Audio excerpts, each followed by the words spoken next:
Finally, let's discuss what you will be evaluated on, how you will obtain feedback, and your teaching responsibilities. Remember, we as your attendings are here to support you. Think of us as coaches trying to help you get better.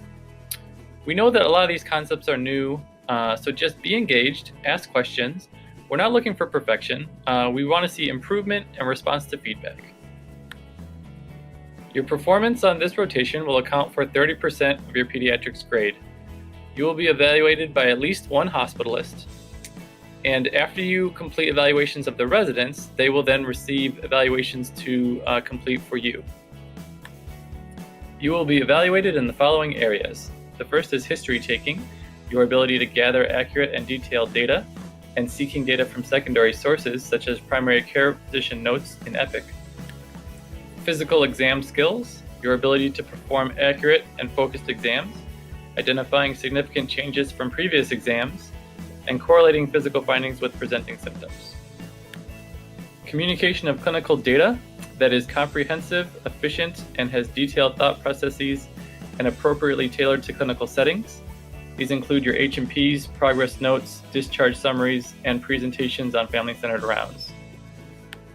Interpersonal communication skills, your ability to communicate in a way that promotes trust and is tailored to patient preference by limiting medical jargon and forming relationships with families. Professionalism, your ability to seek out and accept responsibility, modeling punctuality and preparedness, and not discussing patient information in public areas. Practice-based learning and improvement, recognizing limitations, asking appropriate questions, seeking out feedback, and incorporating it into future practice. Interprofessional collaboration, understanding the roles of all team members, including nursing, social work, child life, respiratory, microbiology, laboratory, and pharmacy, and seeking their counsel and incorporating their recommendations. Teamwork, being respectful of the team and helping out where appropriate, including making phone calls, entering orders, and updating nurses and families. Health promotion and prevention, applying guidelines and counseling when appropriate, such as immunization education and asthma education. And lastly, your overall strengths and areas for improvement, which will be addressed during your feedback sessions.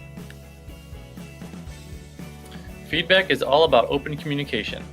We will do our best to give you daily informal feedback on little things that we notice.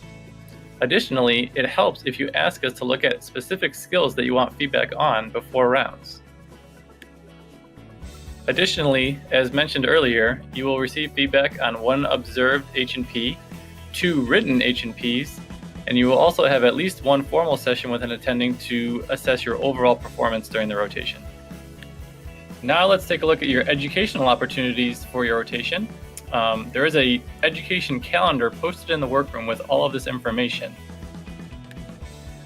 In the morning, on Mondays and Thursdays, if census allows, we try to go down to the microbiology lab for microbiology rounds. On Tuesdays, we have our North Shore Grand Rounds from 8 to 9 a.m. in the Women's Hospital. And on Fridays, we invite in a guest lecturer from a pediatrics clinic to give us a lecture on an outpatient topic. In the afternoon, from noon to 1, sometimes we are able to broadcast a lecture from the University of Chicago for a noontime lecture. Otherwise, we can teach ourselves about a topic of our choice. This session can be led by the attending, the residents, or the medical students. Before the end of your rotation, we do ask that you research one topic of your choice and create a 5 to 10 minute presentation for the team. Please let your attending know once you have chosen your topic, and we'll set a date and time. And that's it. Woohoo! If you have any special requests or any last questions that were not explained here, you can email me at sbakta@gmail.com. There's also an attached document that goes into all this information in more detail. Welcome to Pediatrics. I hope you laugh a lot, learn a lot, and have a great time.